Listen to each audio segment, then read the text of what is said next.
Hi, my name is Karen, and this is Brooke. And I want to thank you for joining us as we're continuing our discussion on Strength in Our Story. Today we're talking about family patterns. So first I want to address what are family patterns. Family patterns are made up of the beliefs, the behaviors, the attitudes, the predispositions, either based on your DNA, real genetics, or the predisposition because of the culture, the environment you were raised up in. Every single one of us were born into a family culture, a family story, and it's made up of family patterns. And those patterns can be positive, they can be negative.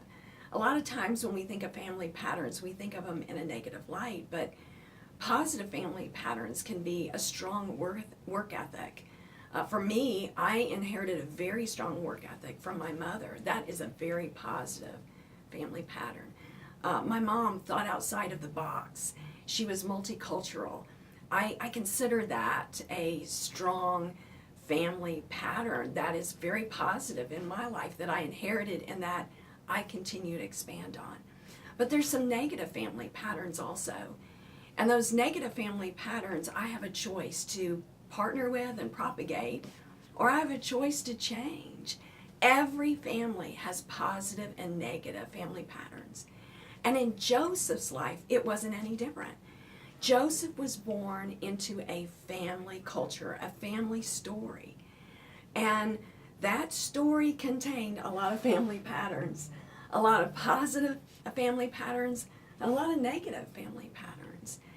And some of those positive family patterns were a people of faith. They stood out and in their faith, and they kept a commitment and a devotion to God. That was huge in the culture that they were in. They were favored people. They had the blessing of God on them, and they passed that down. Some negative family patterns in Joseph's life.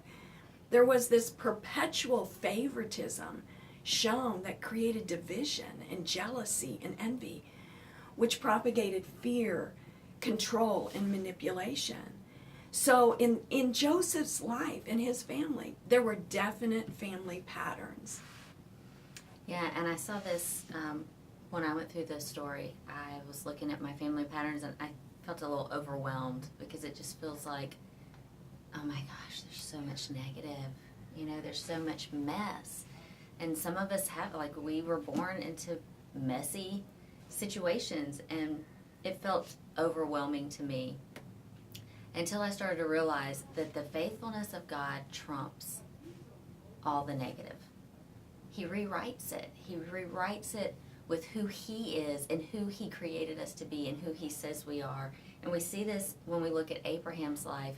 We see Abraham, we remember him. He is a great man of faith. He's in Hebrews, he's remembered as a man of faith. But when we read his story, he operated out of fear a lot. I mean, there were many times he moved in fear. He literally abandoned his wife in Egypt at one point because he was afraid for his own life. And we don't think about that often. And it's because God rewrote his story.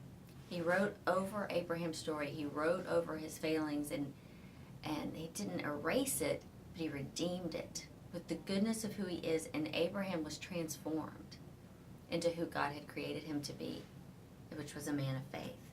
And that's the hopefulness we have in Christ Jesus. And that's the hopefulness we have in our own stories.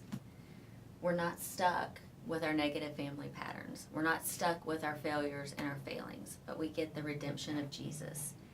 And what I love is we see so many things through the story of Joseph, but the world was literally saved through Joseph's life.